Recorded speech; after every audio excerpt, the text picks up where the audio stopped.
Mr. Segal, Mark, welcome to Inside Reproductive Health. Hi, Griffin. Thank you. I remember one time I called you Dr. Segal. I don't know if you remember this. It was before I knew you very well, but it was so I was giving a talk and you had asked a question and I pointed and said, "Oh, Dr. Segal," and you laughed and I didn't know why. And so that introduction made me think of it. I have on Mark Segal with me, who was the CEO of Shady Grove Fertility for many years and now of US Fertility Network. I think for some people, Mark, they probably think you still are at Shady Grove. Shady Grove is affiliated with US Fertility, but for some people, I think this will be news to them, even though it's been the last several months or year or so that's kind of transitioned. And as far as I understand from your LinkedIn profile, they are two separate things now. So can you give some background of your experience with Shady Grove and then how that turned into your role at US Fertility? Yeah. So first of all, that you did remind me about the doctor part. That was kind of amusing, and I think it would have made my late mother proud. So that was good. I'll say that, and when I think of it in terms of years, I've been close to 25 years in the specialty, most of that being with Shady Grove Fertility and the CEO of Shady Grove Fertility. So, and saw that grow from, I guess it was, 20 people at the time, employees at the time, to almost 1,000. It's remarkable what's kind of occurred over those years, and certainly I'm incredibly grateful to this specialty for everything that it's given me and rewarded me in.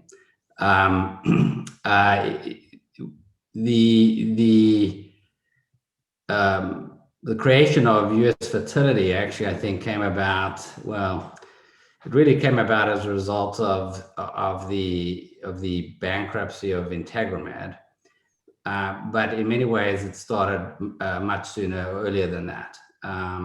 The four groups that represent US Fertility, which is of course Shady Grove Fertility, IVF Florida, RSC Bay in San Francisco, of course, and then FCI in Chicago. Many of us have known each other for many, many years, been friends, and well before we even became, partners in US Fertility. And we've always spoken about the idea of doing something together. And I think it was just fortuitous that, in some respects, that, it was terrible that it occurred. But with the collapse of Integramed, it created the opportunity for us to come together and form US Fertility. So today, I think we're excited about what that possibility represents and the future of the organization, which again, represents approximately about 10% of the total ART volume in the United States. So it's a sizable group. So you're creating a new network with these four groups in the wake of Integramed as you look to grow and to expand, and perhaps even with the teams that you currently have. How do you transition into this is really something new, and this is a different venture versus it's the same thing that failed with a different label on it? Yeah, it's a great question, and something that I think I get asked about a lot. First of all, I think having a front row seat with Integramed for all those years gave me a good insight in terms of what I think works and what I think that didn't work. And there were clearly a lot of things that did work. I mean, you can't dismiss Integramed completely and say it was a failure. There were a lot of things that did work, but unfortunately, there were a lot of things that that didn't, and ultimately led to its demise. The one thing I think that stands apart is the fact that Integramed, and this was different from the early years. In the early years, there were many more there was much more physician involvement. And then of late, in the last decade, the physician involvement kind of went away, and it became purely about business and nothing else. And that was obviously problematic. So it also there was this environment of what I would call lack of transparency and clearly a lack of inclusiveness, an us versus them culture. So when I look at kind of the failures of Integramed, I was quick to identify or say, if we're going to form something new, it had to be a true partnership, not a network. And you won't hear me certainly not intentionally refer to it as a network. We see ourselves as one true partnership. And by that, it is physician-led, there's physician involvement at every level, including on the board, with significant physician representation there. And that I think already has changed the whole trajectory and culture of the organization. How do you keep that? And I think of, like you mentioned, that happened with Integramed over time, that it became more about business, less about physician input.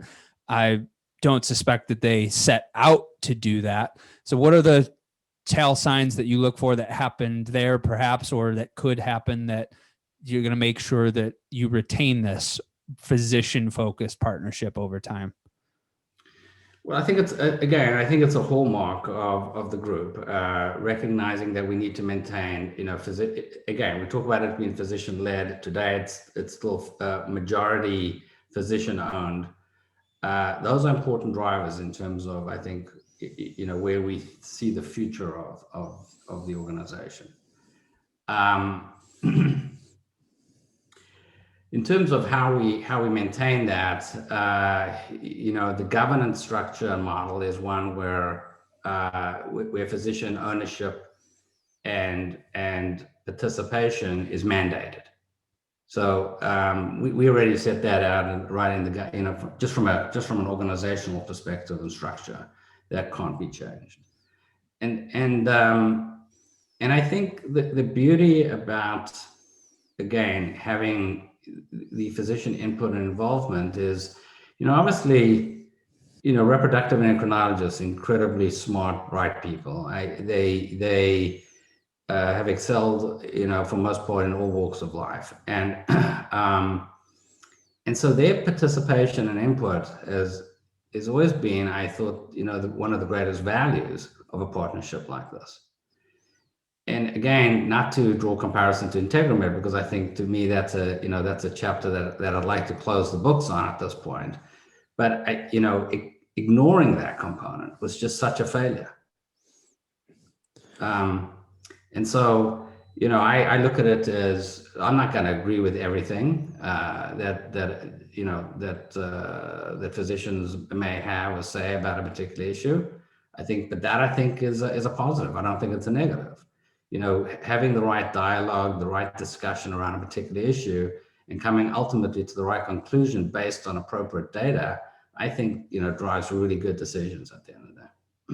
One thing that I see, you won't use the term network to describe your partnership, but one thing that I see networks struggle with is that it's not immediately obvious where the network's role ends and the group's autonomy begins. So you have 4 really distinguished groups in very different parts of the country. You've formed this partnership together. Where does US Fertility start and end? And then where does FCI and Shady Grove and your South Florida and Bay Area partners start and end? Yeah. So look, again, good questions. Each of these practices are in some respects certainly unique. They have very strong brands in their respective markets. And I think physicians within those groups are very proud of their brands.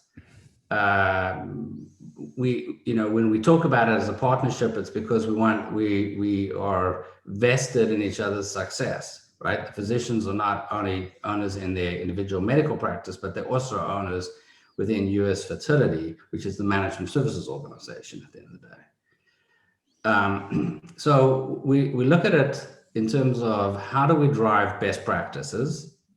Each of these groups have something to offer. And again, sharing of great ideas, great data, that transparency aspect. Sometimes it makes people uncomfortable, right? Because we put everything up there, whether it's clinical pregnancy rates and outcomes, whether it's patient satisfaction data, or whether it's maybe financial data. It's not intended to embarrass anyone, but it's intended to drive, again, good practice. What is someone doing that others can learn from?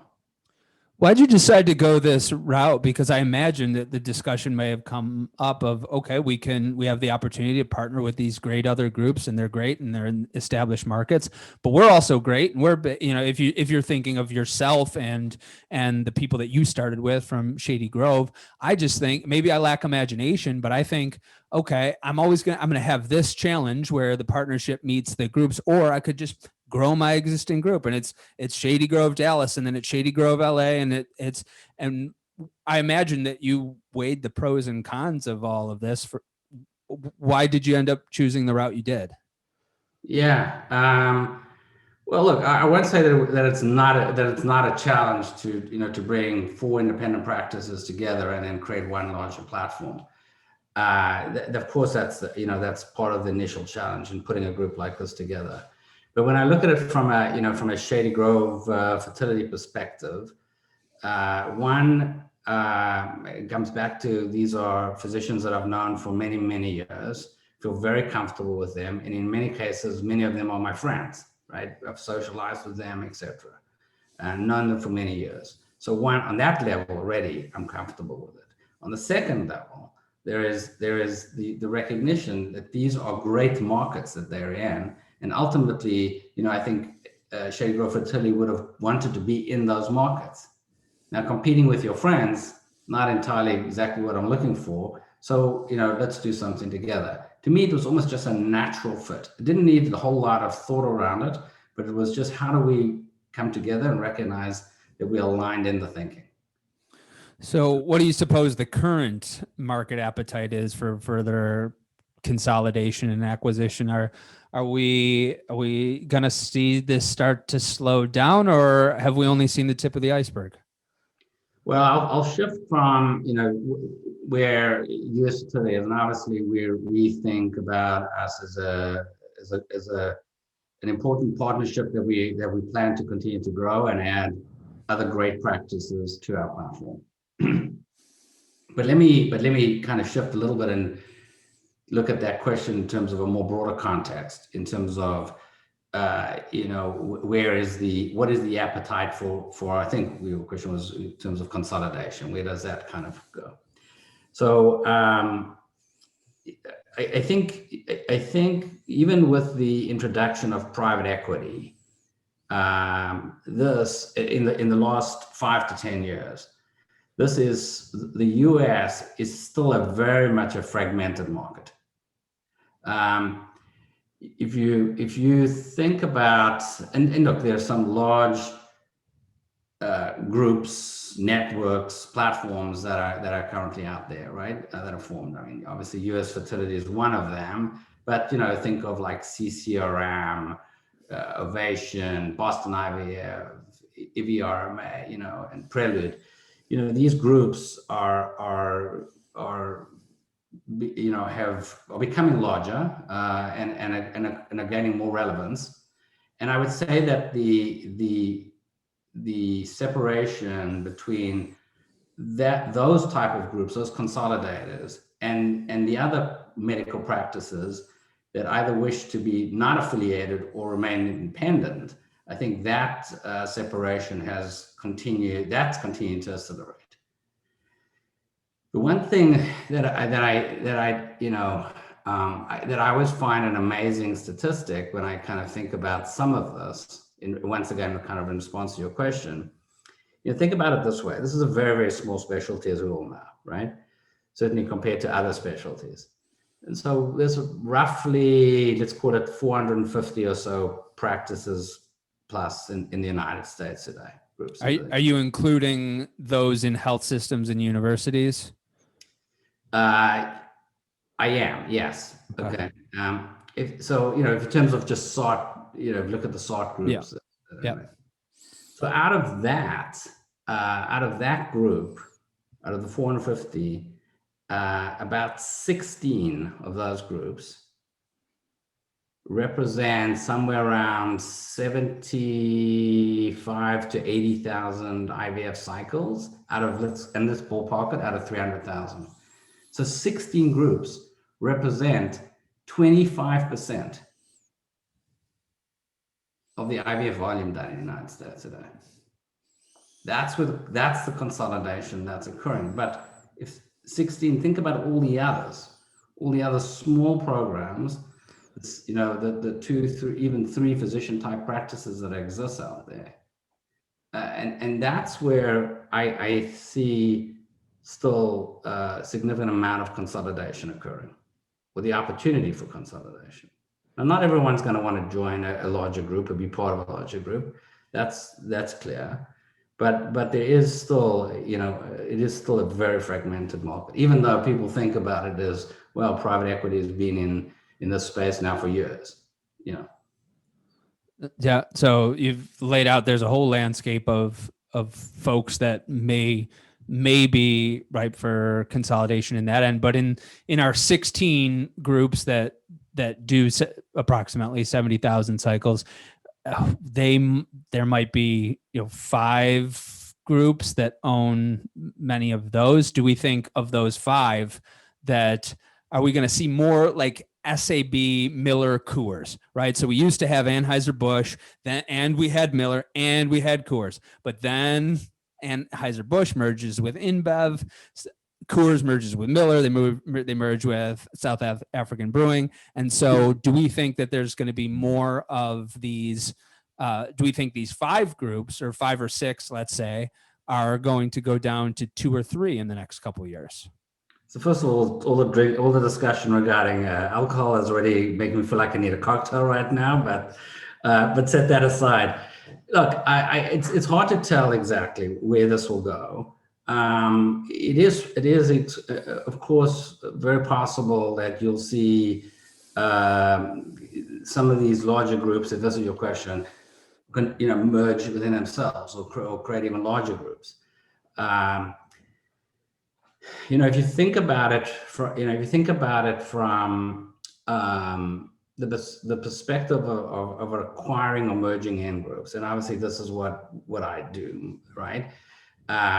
Or the amount of time and effort it takes to acquire, merge in a 2-physician practice is probably the same amount of time it would take for you to acquire, merge in a 10 or 12 physician practice. So at the end of the day, groups like myself and others are going to look and say, there's a scale opportunity, yes, that exists by going after the fragmented smaller groups.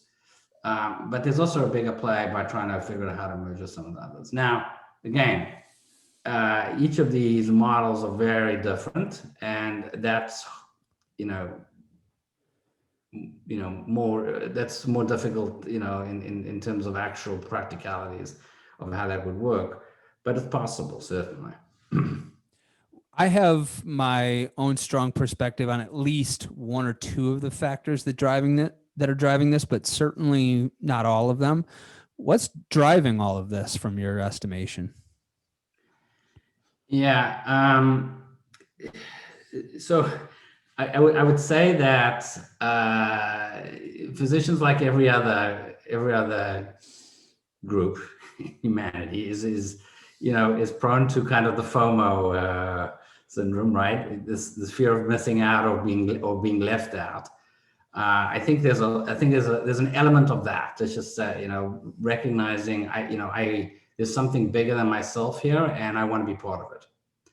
That's I would say just on the surface, but I think largely it's driven by, and I would probably bucket it into, kind of three categories. The one is the need for liquidity, and think about it in terms of, senior physicians or founding physicians that are looking to retire or exit. They've spent their entire professional careers building really great businesses and practices. And now they want to exit, and how do they extract some value for that? And the options that most of these physician practices have is to either sell to an existing partner, which they may or may not have, or to bring on a new physician with the hope that they'll eventually buy their practice. But those options have become very limited, certainly in terms of liquidity. So that's the first piece. The second piece is, I think there is this need for capital, right? And it's capital for purposes of growth and development and expansion. So that's the other category. And then the third is, I'd say it's the non-capital need. It's the access to resources in the form of maybe IT platforms, other resources, talent management or acquisition that are helping drive innovation and other things like that. So depending on where a particular group is, or physician founder maybe, they may be looking at those type of opportunities. And so when I speak to many physicians about these type of needs, those are typically what I encounter. It seems to me that the second driver that you brought up of the need for capital for growth may influence the first driver for other groups of FOMO. And I know that I've become a broken record. I first wrote about this 3 years ago. And I say it almost every other podcast, but I believe part of what's driving this is that the current fertility center model for most groups is not an entrepreneurial venture. It is inherited from the general practitioner model of the mid 20th century or perhaps earlier. And now you have groups that are growth oriented and are seeking capital to further their growth, that are merging with other groups from across the country. And so then you have the remainder of those, the people having to decide, do I want to compete with this? One, do I want to compete with it? Two, that's probably different from the FOMO, which is, can I get some of this? And I think that when people are put in that position, most people seem to be of the side of, I would rather join them than try to compete against them. And that could be a combination of the third driver that you said, which is the non-capital needs. It's like, I'm not going to be able to compete with them, so I need this support as well. And I also don't want to miss out on this while it's happening. Is that a fair? Yeah, I think it is. I think it is. I would say that there's at least the physicians that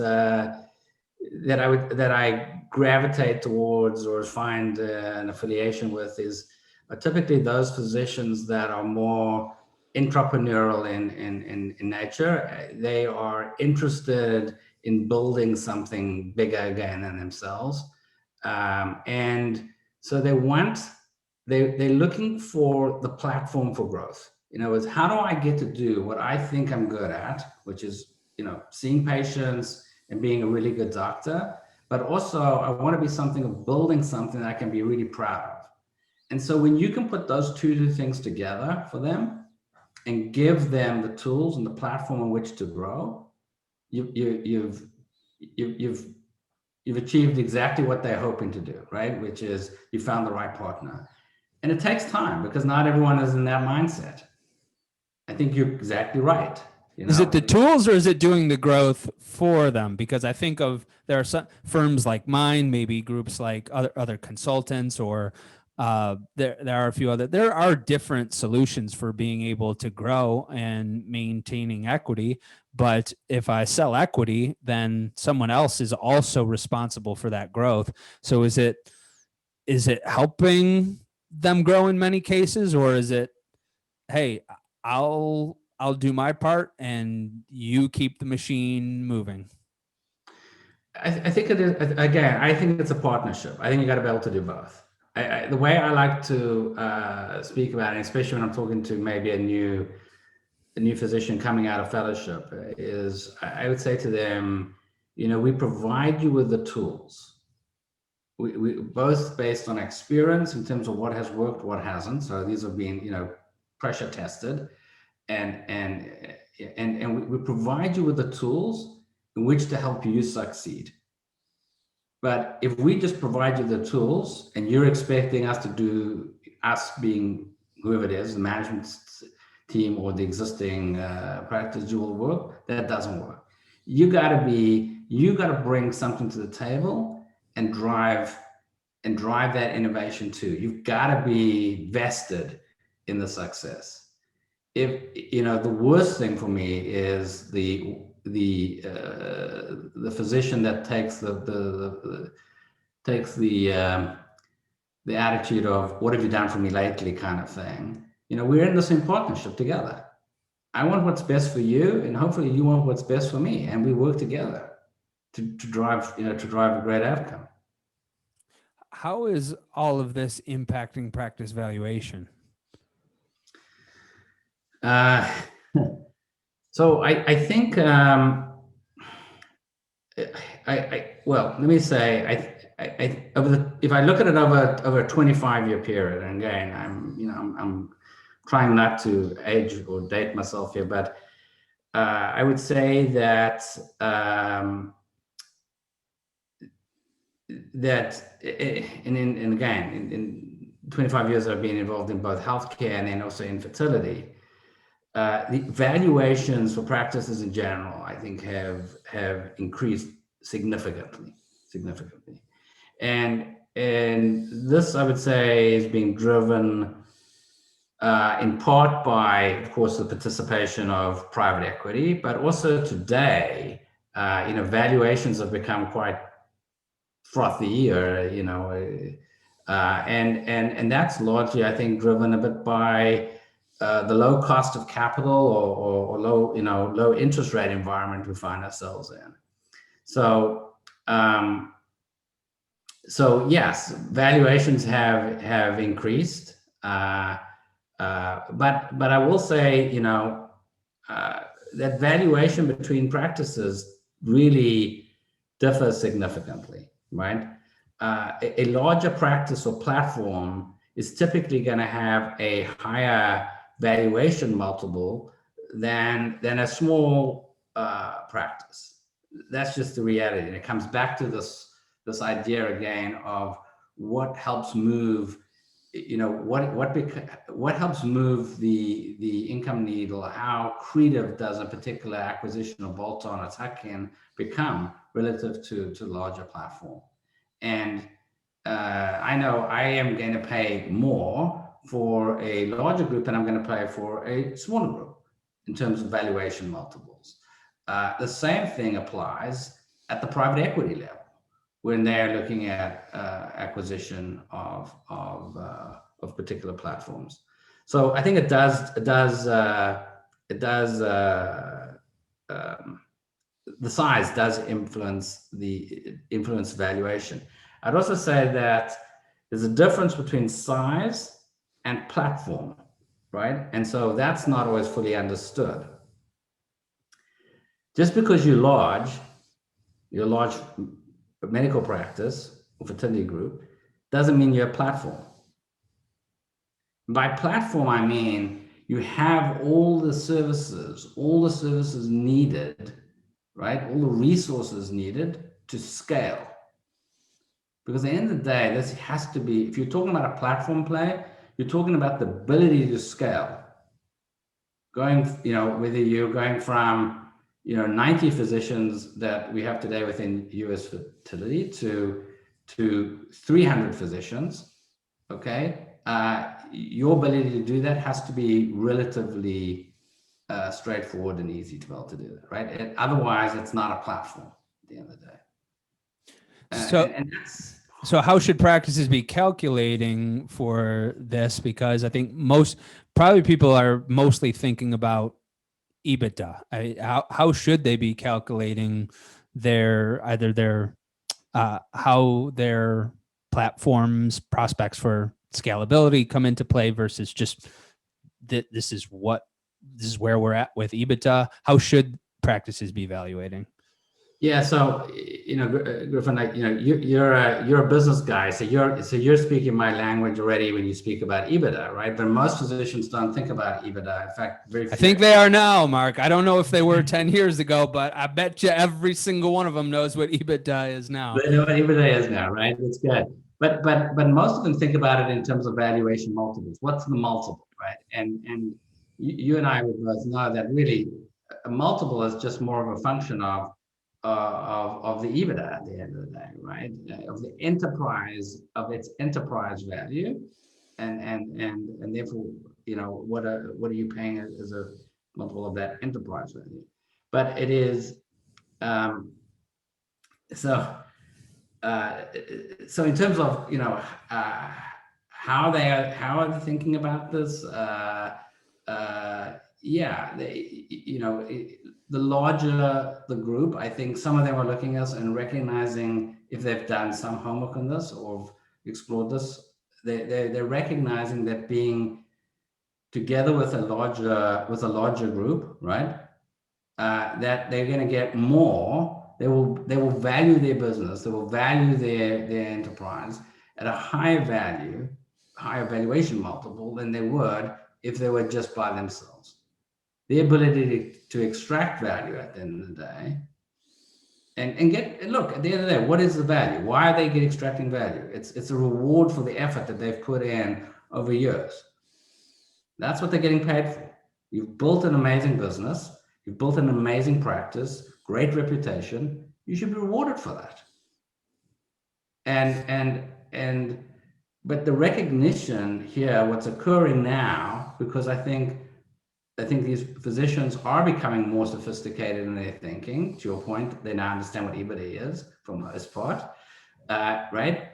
Is they're now starting to recognize that a consolidated EBITDA will improve my overall valuation at the end of the day, over what I can do by myself. And that's where, again, there is an alignment between kind of private equity and the way in which physicians are thinking about valuation. What about what multiples should practices be expecting to see based on different ranges of EBITDA? Yeah, that's a question I get asked a lot, and it's just not a question I'm even comfortable answering. I think the reality again is it's a function of it's a function of the valuation, and not the multiple is a function of that EBITDA number and to what extent that EBITDA number is growing, right? And so when you look at growth, if you're a practice that has reached a mature state, you're basically either flat or you haven't grown. Maybe the valuation multiple is going to be significantly smaller than it would be on a practice that may be growing at a significant clip per year, because they've demonstrated their ability to gain scale and grow, or provide value to patients that the competitors are not. In that situation, yeah, valuations are gonna be possibly in the double digits. But the vast majority, based on the size again, are going to be somewhere in the single digit range, maybe on the higher single digits, but it's going to be in the single digit range. So it's just very. I mean, it's such a difficult question to answer, because without actually fully appreciating the individual practice and what it is. Well, then maybe we can give some other advice for individual practices, which is, let's use this example. I'm Dr. Jones. I am one of two partners in a 5-doctor group. I'm the second partner in. There used to be 2, 1 retired. I bought him out. And so now it's myself and my other partner. We have 3 associate docs with us. We're a 5-doctor group. I'm not ready, and neither is my partner, to necessarily have this conversation tomorrow, but we know we're probably headed in this direction in the next 2 years, let's say. What can we do in the next year or 2 to improve our multiple? So I wish everyone would ask me that question. That would be great. But I think first of all, you know, these conversations, I think, and this is to your point, they take time. It's what I call, what I like to refer to as kind of the dating cycle. So it takes time to date. And in some cases, look, groups know exactly what they want. They feel very comfortable with the relationship. They feel very comfortable with the offering, and they want to do this quickly, and it happens real quickly. In some cases, it takes longer. Now, to answer your question about what can I do? Well, again, demonstrate that you are able to grow at a rate beyond what the rest of the market is doing. And if you're doing that, if you're demonstrating that, not just on a once-off, but on a consistent basis, then valuation multiples become much more important for you and become justified. Because that's what it is. It's discounting that future cash flow that we anticipate, right? And to the extent that it represents is growing at a double-digit growth rate, yeah, they would. There's an expectation there that they would get a much higher valuation multiple. So it is about growth, but not everyone is about growth. You know, look, for many of these groups, right? We're talking about the universe of 450 plus. For many of them, this is a lifestyle business, right? And what I mean by lifestyle business, it pays the bills. It generates an income for me, and it pays the bills. And many doctors are very comfortable with that. And exiting and saying, you know, look, I put money in, maybe I'll get a little bit of money out. But at the end of the day, what it did was it created an income stream for me. And that's it. Well, I think that's where the two different, the competing tendencies come into play. And maybe that's my MO, and I've already put in the work. I'm just ready to cash out now. Why invest furthermore into growth? And then I think other people are leaving massive amounts of money on the table because they're not investing in growth in that last year or 2. Often when I find people in this position, I'm having a conversation with them, and they're like, yeah, I'm probably going to sell in a year or 2. And I'm thinking, let's grow, if not in terms of new patients, at least let's improve your conversion rate, because you're already, let's say you're getting 500 patients in the door a year, but you're only converting maybe 200 of them. That can definitely be improved. And that's, in real estate, you'd call that the cap rate, I think, but you're just improving EBITDA by virtue of being more profitable. And so I think that's one thing that I see sometimes is sometimes people are just like, you know what, I'm already going to get a ton of money, and why bother at this point? And then I think, but if you can invest, I don't know, tens of thousands of dollars, for example, to make hundreds of thousands or millions, this is the time to do it. Yeah, I think it, it very much depends on an individual. It depends on the appetite for risk, and where they are in their careers. So I give you the 2 extremes. The one extreme is a graduating fellow, very entrepreneurial, would like to start his or her own practice, maybe together with someone that they've met in fellowship. They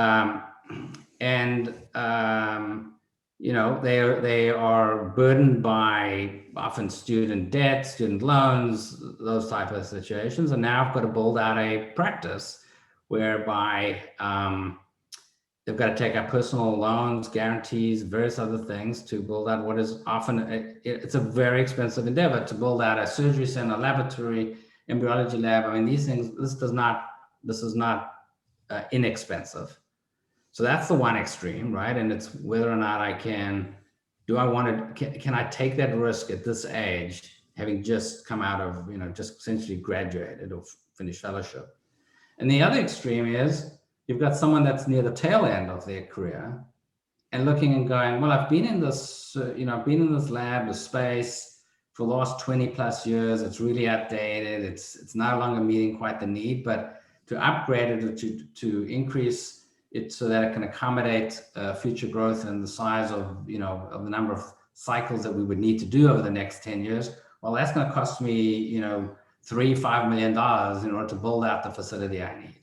And I don't want to go and borrow $3-5 million from a bank and take on debt at this stage in my career. So those are the two bookends of that, right? And where, and again, it comes back to need for capital and where people fit in wanting to, and this is where I think groups like myself, private equity, are able to add value and participate, because we're there to kind of help meet a need that these individuals have. Yeah, in that second scenario described, it definitely wouldn't take on debt if my intention was selling in a year or two, especially if it was a lot, and depending on how someone was leveraged at that point. But in terms of current cash flow and using some of what now might be gross profit or even net profit to invest in the business can often be worth it, especially if it's something that in and of itself is going to return within the next 3 to 6 months. If you do an IVF conversion program, for example, depending on when you start, but it's not going to take you longer than 6 months.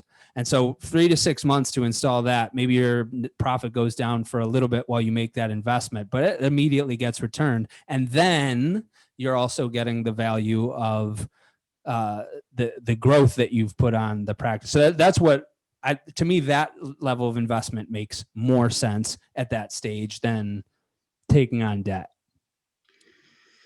Yeah, I think it comes back to your, and I think you worded it and said it correctly early on, which is, what is it that I need to do to kind of grow my practice in order so I can maximize the valuation or potentially exit, that type of thing. And what I think, and I would say this is actually all businesses in general, this is not specific to physicians or even healthcare. But when you've got a founder, an entrepreneur that has started a business or maybe a family-owned business, if they start having the conversation, if they're thinking about, I want to sell my business in a year's time or even 2 years' time, it's probably too late to have that, to start thinking what I need to do to maximize value. The conversation or the thought process about maximizing value has to occur much earlier on, because it's part of a strategy. It's part of a mindset, of this is what I'm after. This is where I think I can build it. This is what and so it's really, to maximize value, it's a 5-year process. Now, again, here's the calculus. Do I spend the next 5 years building, hopefully, doubling the size, tripling the size of the business that I have today? And will valuations remain where they are today, right? That's the big question, because no one knows what tomorrow brings. No one knows what valuation, what interest rates and valuation, and how much private equity will want to participate 5 years from now. And so I think the calculus you have to make in all of this is, I'm either in it for the long term. If I'm only focused on, I want to figure out what to exit and how to maximize value so I can exit at some point, I actually think it's the wrong conversation to be having with yourself, right? If I'm that entrepreneur, I think you've got to be driven by, what problem are you trying to solve? What motivates you? What gets you to get up, out of bed every morning and want to do the kinds of things that you do? And you've got to love it. You've got to have a passion for it. I mean, I know that I wouldn't have been doing this for 25 years if I didn't feel excited and passionate about it. And so, I think the same thing applies here. Whether you're a fertility doctor or whether you're running, a retail shop or something, whatever it may be. I think you've got to have that passion. You've got about wanting to build something here more than just I'm looking to figure out how I exit. Because then it's really just an investment. It's not really, building a vocation, something that is meaningful to you. I think some of those investments can be returned more quickly, but I see your point, and now I'm thinking of something like brand. So there are some groups where it's like that's a brand, and you might have a group that does the exact same amount of volume, has the same EBITDA, has the same number of docs, number of labs, and maybe they're an established group, and then you have another one that it's like that's clearly a brand. Does brand help with multiple, and if so, how?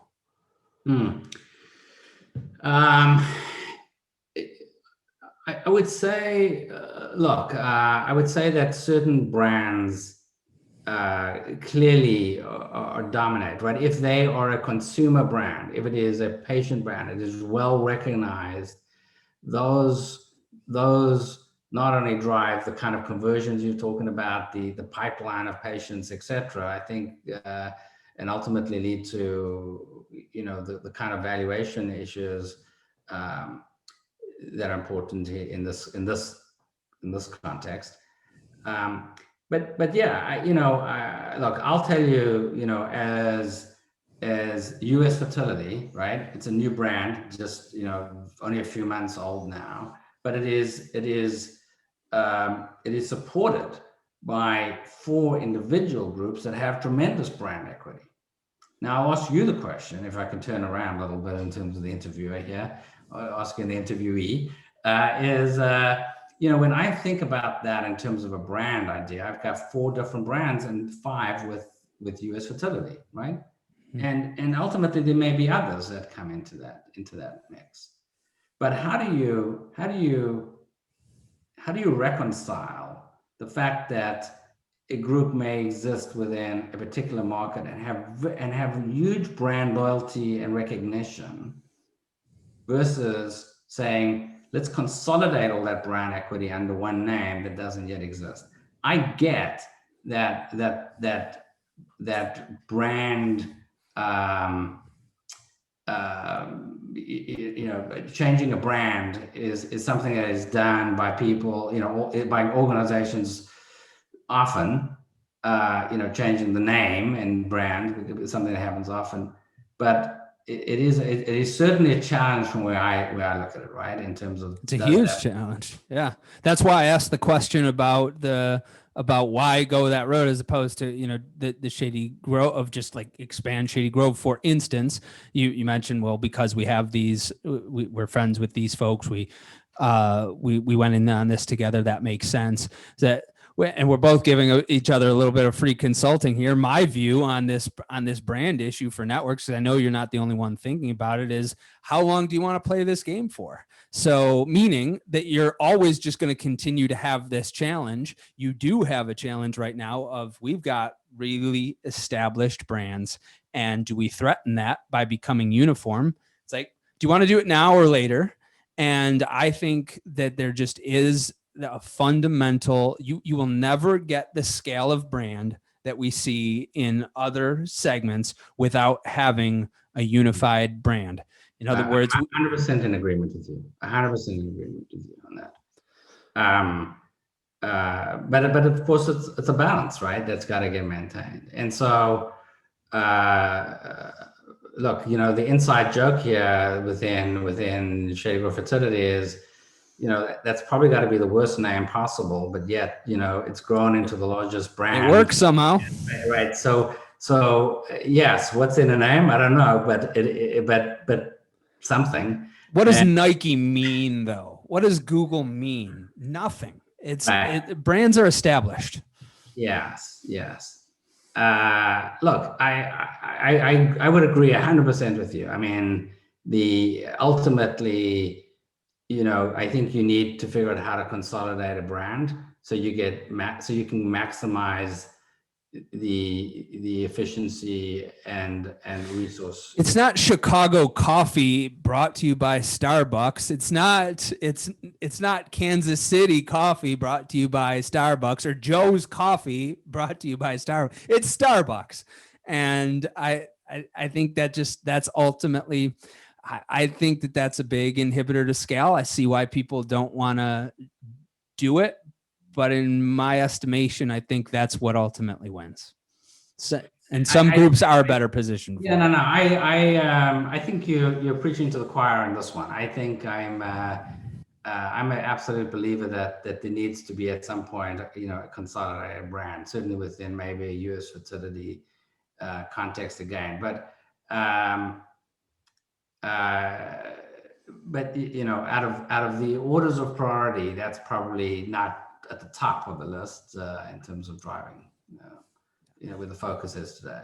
But something that clearly we need to, you and I need to have a conversation about, let's say offline. I think that sounds good. I want to ask you about what this means for younger docs, Mark, because I think, and I'm a person that I do not put myself on the top of the entrepreneur scale. I'm somewhere above on the right curve of the bell curve, but I'm slow. I'm figuring out all this. But I'll tell you what, after having put a lot of sweat equity that was uncomfortable, I really like owning this thing outright. I like every part of it. I like what I'm making. I like what it gives me in control. I like how it allows me to structure things.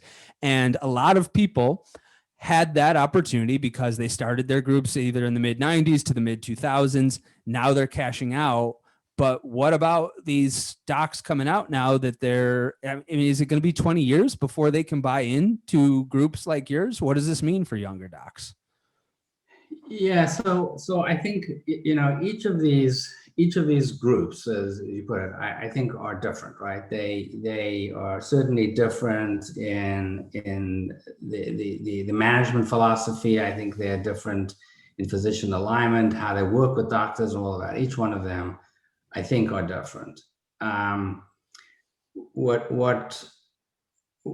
I think again has led to, I'd say, the success of Shady Grove Fertility, and I think the success of the other three groups that are part of US Fertility, is that it is a physician ownership model, right? When I speak to graduating fellows and they're going through the interview circuit, and I'm talking to them about a potential opportunity, the first thing I say to them is, well, at least during the first interview, is, the conversation I'm having with you right now, I'm already considering whether or not you are my next partner. And they take a step back because they can't quite understand exactly what that means. But what I'm getting at here is, there has to be, when I'm thinking about interviewing you, I'm thinking about you as a future partner, not as a future physician or employed physician, but as a future partner in the group. And what if they're not cut out to be a partner? What's that? What if they're not cut out to be a partner?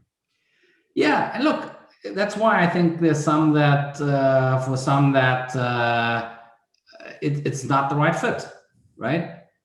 The type of physicians that I'm drawn to, or hopefully drawn to me and to my ones, are those that want to be partners. They are like you. They want to build something. They want to have vested ownership. They want to feel excited about that. That's what. And the boss, and the number that will just say, look, it's not. All I'm interested in right now is just a job. I'm interested in the paycheck. I'm interested in going home when I'm finished done seeing patients. That's all they want. And for many, there are plenty groups that's the right fit for them. It's just not the right fit for our group, right? Because that's not who I'm looking for. That's not who I think we want to have be part of. We're looking for real leaders that want to have vested ownership, vested, interest in kind of something great. There's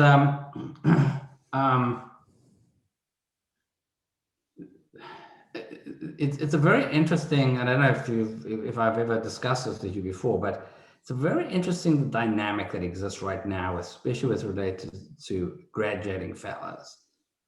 And the way I think about it, there's somewhere around, let's call it 40 to 45 graduating fellows each year.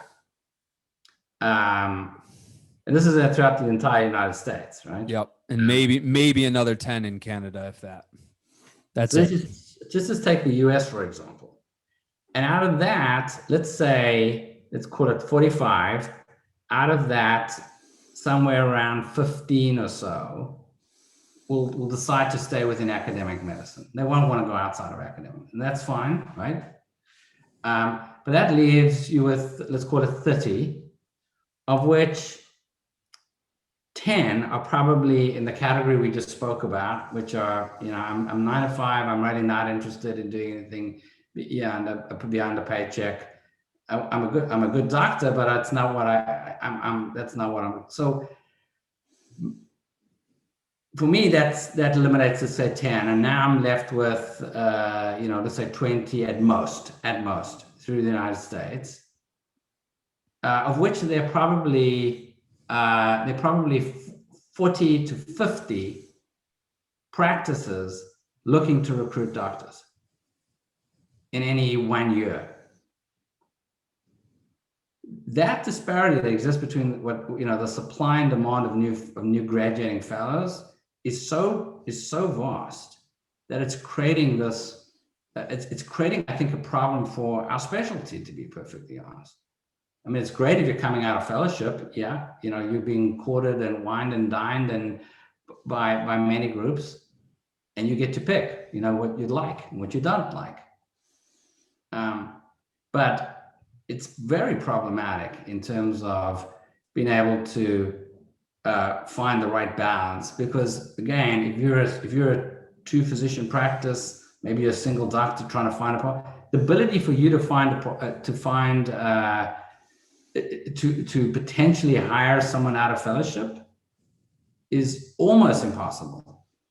I tell people that all the darn time. I have somebody reaching out, and they're in a small market single physician group, wanted to ask me about this, and I said, okay, well, this is what we could do, and we'll think about it. And I said, you take all the darn time you want.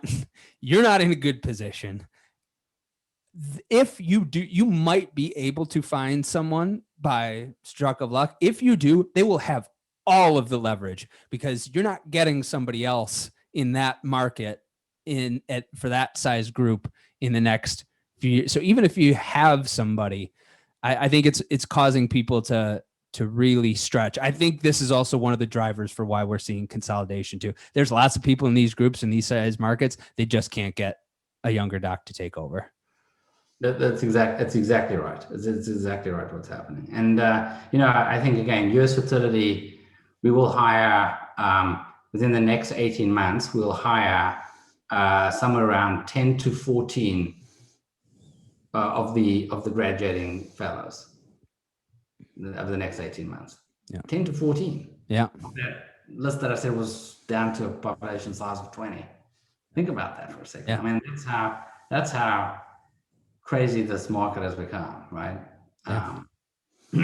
You've got I would say that there's if there's 150 fellows at a time, there at least a third of them listen to the show, and so you've got 30% of those folks.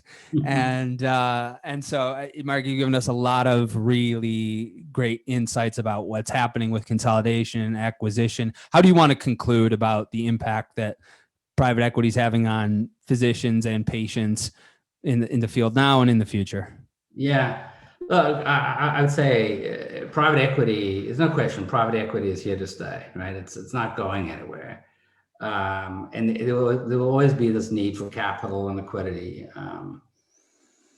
And I also believe, that these innovative if physicians want to be part of something larger than themselves, right? And so finding the right fit here is of course paramount. I would say that I've seen in my career again, private equity make very poor decisions and very poor business decisions, and in some cases, destroy practices and the culture that they may have created.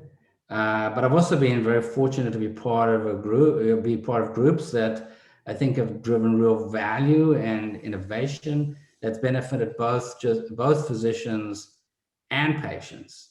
I believe, the group that we are affiliated today, called Amnet Capital, is exactly that. I've been very, very impressed, and as I said, I've been involved with many different private equity groups over the years.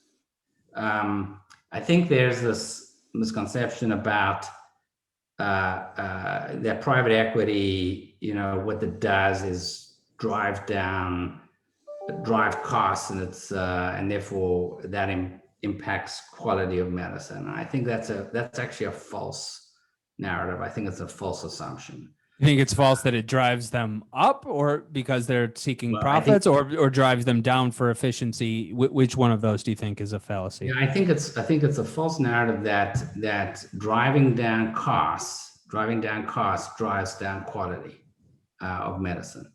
Where I think private equity and again maybe larger groups succeed is in the ability to drive costs through efficiency, right?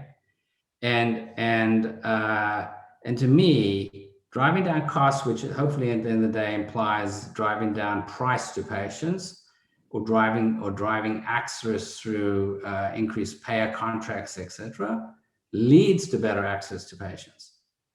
And in fact, if you look at the larger groups, you look at the pregnancy rate outcomes, it completely validates the point that the larger groups are driving innovation, driving pregnancy rates, doing different things that I think others are taking note of and trying to learn from. I do think it's, at the end of the day, yes, you should do your homework and you should pick your right partner, because not everyone's the same. Not every private equity is the same. But I am a believer they're here to stay. I'm a firm believer that they will continue to add value and make change in a positive way, not a negative way. Mark Segal of US Fertility, thank you very much for coming on Inside Reproductive Health. Thank you, Griffin. Nice to be here, and glad to be part of your 100th episode. Episode 100. Glad you could be part of the mile marker. Yeah, thanks for inviting me.